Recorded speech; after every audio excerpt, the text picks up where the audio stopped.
বাড়িখানি ভারী ভালো লাগলো। চারধারে বাগান, যদিও ফুল গাছের চেয়ে বড় বড় গাছই বেশি। টেনিস খেলার জমি, মাঝে মাঝে শ্বেতপাথরের বেদি, একটা ছোট বাহারি ফোয়ারা, এখানে ওখানে লাল কাকড় বিছানো পথ। দোতলা বাড়ি, একেবারে হাল ফ্যাশনের না হলেও সেকেলে নয়। বাড়ির জানালায় বা দরজায় প্রাচীনতার কোনো চিহ্ন নেই। কোথাও ফাটল ধরেনি, কোথাও অশ্বত্থ বট এসে জোর করে জুড়ে বসেনি। কিন্তু তবু মনে হলো বাড়িখানি যেন রহস্যময়। ভাবলুম বাড়ির মাথা ছাড়িয়ে উঠে মস্ত মস্ত গাছগুলো নিজেদের জন্য একটা ছায়ার জগৎ সৃষ্টি করেছে বলেই হয়তো এখানে এমন রহস্যের আবহ গড়ে উঠেছে। আমার পক্ষে এও এক আকর্ষণ।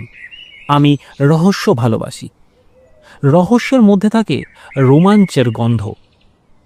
সাঁওতাল পরগনার একটি জায়গা, স্ত্রী এবং ছেলে মেয়েদের বায়ু পরিবর্তন দরকার। ডাক্তারের মতে এই জায়গাটি নাকি অত্যন্ত স্বাস্থ্যকর। বন্ধু প্রকাশের সঙ্গে এখানে এসেছি মনের মতো একটা বাড়ি খুঁজে নিতে। আজকে ট্রেনেই কলকাতা ফিরব। খানিক ডাকাডাকির পর বাগানের ভিতর থেকে একটি লোক বেরিয়ে এলো। তার চেহারা না মালি, না দারোয়ান, না ভদ্র বা ইতর লোকের মতো। তার বয়স ৮০ও হতে পারে, ১০০ হতে পারে। তার মাথায় ধবধবে সাদা এলোমেলো লম্বা লম্বা চুল। তার কোমর এমন ভাঙা যে হাড় জির জির করে দেহের ওপরে একবারে দুমড়ে পড়েছে। কিন্তু হাতের লাঠি ঠকঠকিয়ে সে এত তাড়াতাড়ি এগিয়ে এলো যে তার অসম্ভব ক্ষিপ্রতা দেখে আমরা বিস্মিত হলুম। সে জিজ্ঞাসা করল, আপনারা কি চান? ওই তো বাড়ির ফটকের উপর লেখা আছে টুলেট। আমরা এ বাড়িখানা ভাড়া নিতে চাই। লোকটি হঠাৎ মুখ তুলে তাকালো। সে এতক্ষণ মাথা হেঁট করেছিল বলে তার চোখ দেখতে পাইনি। এখনো দেখতে পেলুম না, কারণ তার চোখ দুটি এমন অস্বাভাবিকভাবে কোটরগত যে প্রথম দৃষ্টিতে তাদের আবিষ্কার করাই যায় না। মনে হয় লোকটা বুঝি অন্ধ। কিন্তু তারপর লক্ষ্য করে দেখলুম দুই কোটরের ভিতরের দিকে কি যেন চকচক করছে। দুটি অন্ধকার গর্তের মধ্যে যেন দুটি দীপশিখার ইঙ্গিত। লোকটা আবার মুখ নামিয়ে ফেলে থেমে থেমে বলল, ভাড়া নিতে চান? এ বাড়ি ভাড়া নিতে চান? বেশ। হ্যাঁ, বাড়িখানা আমাদের পছন্দ হয়েছে। এ বাড়ির মালিককে? বাড়ির মালিক এখানে থাকেন না, বিলেতে থাকেন। আগেকার মালিক কোথায় থাকেন কেউ জানে না। বারে, তাহলে ভাড়া দেবো কাকে? আমাকে। আচ্ছা, কত ভাড়া দিতে হবে? সেটা আপনারাই ঠিক করবেন। রহস্যময় বাড়ি, রহস্যময় বৃদ্ধ, এবং তার কথাগুলো কম রহস্যময় নয়। মনে হলো রহস্যের মাত্রা যেন ছাড়িয়ে যাচ্ছে। এতটা ভালো নয়। কি বলবো ভাবছি, হঠাৎ গায়ে পড়ল এক ফোঁটা জ্বর। চমকে মুখ তুলে দেখি ইতিমধ্যে আমাদের অজান্তেই আকাশে কালো মেঘে সঞ্চার হয়েছে। বুড়ো বলল, বৃষ্টি আসছে, আপনারা একটু ভিতরে গিয়ে দাঁড়াবেন, চলুন। বুড়োর পিছনে পিছনে বাড়ির নিচের তলার বারান্দায় গিয়ে দাঁড়ালো। ঝমঝম করে বৃষ্টি নামল। প্রকাশ আমার দিকে ফিরে বলল, বৃষ্টিতে এখানে চুপচাপ দাঁড়িয়ে থেকে লাভ নেই, চল আগে বাড়ির উপরকার ঘরগুলো দেখে আসি। বুড়োর দিকে ফিরে দেখি সে ঊর্ধ্ব মুখে আকাশের দিকে তাকিয়ে আছে। আমি তাকে ডাকলুম, সে যেন শুনতেই পেল না। খানিক পরে হঠাৎ বলল, ঘড়িতে কটা বাজে? হাত ঘড়ির দিকে দৃষ্টিপাত করে বললুম, এখন 5:30। বুড়ো যেন শীতার্ত কণ্ঠে কাঁপতে কাঁপতে বলল, আকাশে মেঘ আরো জমেছে, অন্ধকার সন্ধ্যা নামবে তাড়াতাড়ি। এ বৃষ্টি সন্ধ্যার পরে পড়বে। নাও পড়তে পারে। না না না না, এ বৃষ্টি এখন থামবে না, হয়তো আর সারা রাত ধরে পড়বে। আমি মেঘ দেখেই বুঝতে পাচ্ছি। প্রকাশ বলল, কি সর্বনাশ! তাহলে আমরা এখন স্টেশনে যাব কি করে? আজই তো আমাদের কলকাতায় ফেরবার কথা। বুড়ো ঘাড় নড়াতে নড়াতে বলল, এই বৃষ্টি আজ থামবে না, আর থামবে না। পাহাড়ে নদী ফুলে উঠবে, মাঠ ভেসে যাবে, পথের পর পর ডুবে যাবে। পালাতে চান তো এখনই পালান, সন্ধ্যার পর রাত আসবে, ঝড় উঠবে, বন কাঁপবে। এই বৃষ্টি আর থামবার নয়, এখন সময় আছে, এখনই পালিয়ে যান। বুড়োর কথাবার্তার ধরন দেখেই রাগ হলো। বিরক্ত কণ্ঠে বলল, ঠাট্টা রাখো, শোনো, এবারে আজ থেকে আমি ভাড়া নিচ্ছি। বৃষ্টি না থামলে আজ আমরা এখানেই থাকবো। কত টাকা দিতে হবে বলো? বুড়ো আবার মুখ তুলল। আবার দেখলুম তার চক্ষু কোটর গত, দুই দীপশিখার ছিরিক, দন্তহীন মুখ বেদনা করে নীরব হাসি হেসে সে বলল, আজ রাত এখানে থাকবেন? থাকতে পারেন। কেন পারবো না? বাড়ির আগের মালিক আজ রাতে এখানে আসবে।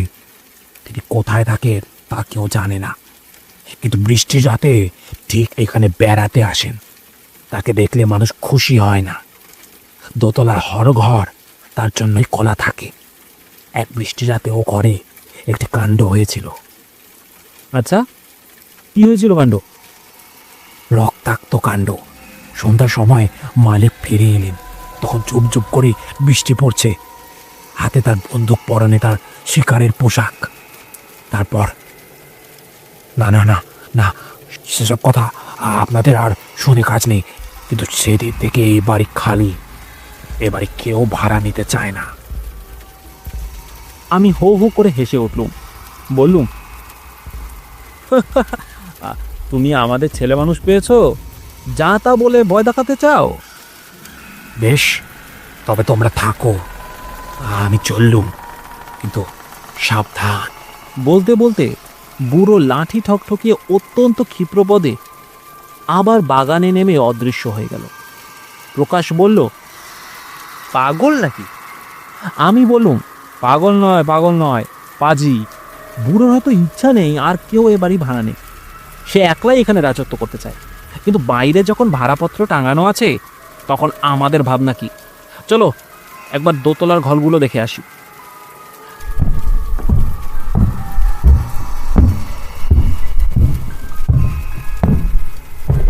দোতলায় বারান্দায় উঠে দাঁড়ালো। সেখান থেকে অনেক দূর পর্যন্ত দেখা যায় আরও পুরু, আরও কালো হয়ে উঠেছে আকাশের মেঘ। আরও জোরে, আরও ঘন ধারায় পড়ছে বৃষ্টি। সন্ধ্যার আগেই দ্রুত নেমে এসেছে সন্ধ্যার অন্ধকার। দূরে ছোট ছোট পাহাড়গুলো ক্রমেই ঝাপসা হয়ে উঠেছে। দুই কুল ভাসানো নদীর ছবি আঁকা, জল থই থই করা প্রান্তরের মাঝে বড় বড় গাছগুলো মাতাল হয়ে টলমল করছে ঝোড়ো বাতাসের দীর্ঘশ্বাসে। প্রকাশ বিষণ্ণ স্বরে বলল, বুড়োর একটা কথা কিন্তু ঠিক, আজ এইখানেই বন্দি হতে হবে। উপায় নেই ভাই, কিন্তু খাবে কি? আকাশের জল, শোবে কোথায়? পিছনে ফিরে দেখো, ওই হলঘরটা, ওর 3টে দরজাই খোলা। এখনও যতটুকু আলো আছে তাতেই দেখা যাচ্ছে। ঘরের ভিতরে রয়েছে বড় সোফা, কৌচ আর চেয়ার। দেওয়ালের গায়ে রয়েছে সোনালি ফ্রেমে বাঁধানো মস্ত মস্ত ছবি আর আয়না। মেঝের উপরে কার্পেট পাতা। আশ্চর্য, এমন সাজানো বাড়ি খালি পড়ে আছে। প্রকাশ সন্দেহ ভরা কণ্ঠে বলল, তবে কি বুড়োর কথা মিথ্যে নয়? এখানা কি ভূতের বাড়ি? খেপেছ?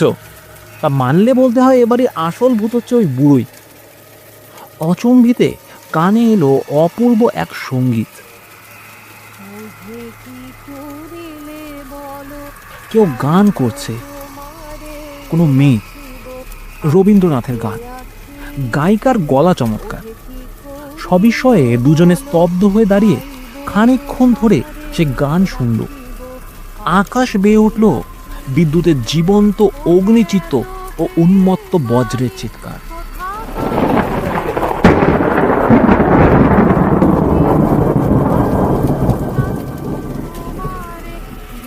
ঘরের বাইরে কোথাও আর চোখ চলে না। আমি বললুম, এই গান আসছে কোত্থেকে? ওই ওই হলঘরের ভেতর থেকে। বিদেশে আসছি বলে সঙ্গে টর্চ আনতে ভুলিনি। টর্চটা জেলে দুজনই হল ঘরের ভিতরে ঢুকলো। সব আসন খালি। ঘরের ভিতরে একটা অর্গান রয়েছে, তার সামনে কিন্তু কেউ নেই। প্রকাশ তবু জোর করেই বলল, যে গাইছে সেই ঘরেই আছে। আমি বললুম, অসম্ভব, অন্য কোনো ঘরে কেউ গান গাইছে। প্রকাশ অস্বস্তি ভরা কণ্ঠে বলল,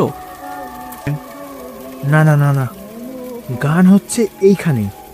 যে গাইছে তাকে দেখতে পাচ্ছি না বটে, কিন্তু তার উপস্থিতি আমি অনুভব করতে পারছি। আমার আমার মনে হচ্ছে এই ঘরটা যেন হিমালয়ের বরফ দিয়ে গড়া। উফ, কি ঠান্ডা! এই মানুষের ঘর নয় বন্ধু, এ হচ্ছে মরার ঘর। আমরা তাড়াতাড়ি আবার বাইরে গিয়ে দাঁড়ালো। প্রকাশের কথা মিথ্যা নয়, ঘরের চেয়ে বাহিরটা বেশ গরম, অথচ ঝোড়ো হাওয়া তেড়ে সেখানে এসে পড়েছিল শীতল বৃষ্টির ধারা। অবাক হয়ে এর কারণ বোঝবার চেষ্টা করছি, এমন সময় কানে এলো আর একটা নতুন শব্দ, গটগট করে কার ভারী জুতো আওয়াজ।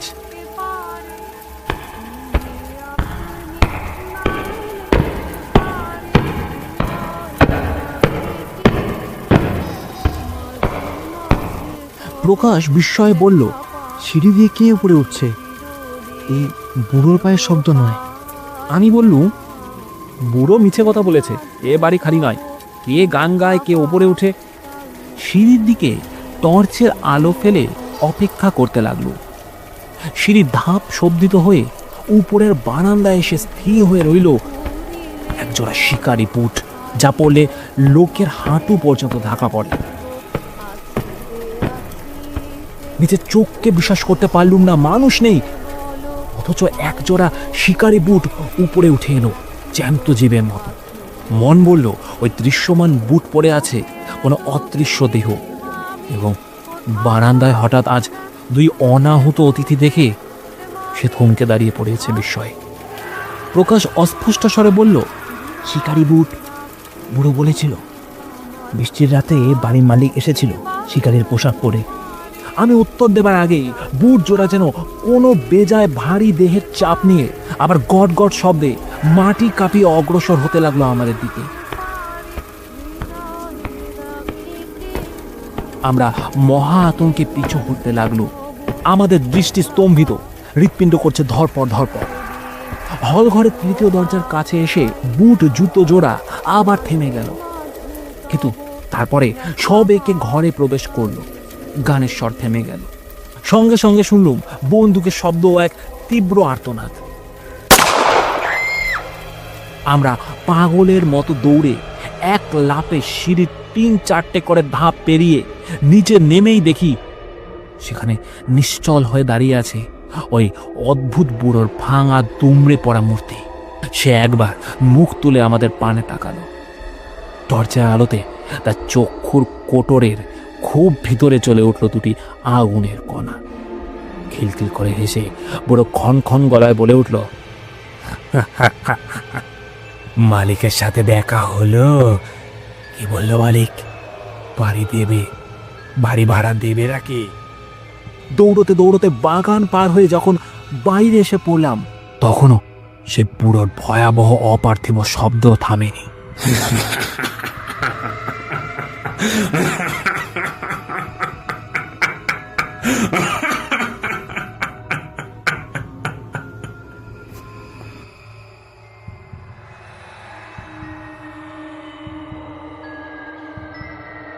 এতক্ষণ আপনারা শুনছিলেন বিখ্যাত লেখক হেমেন্দ্র কুমার রায়ের লেখা বাড়ি, বুড়ো, বুট।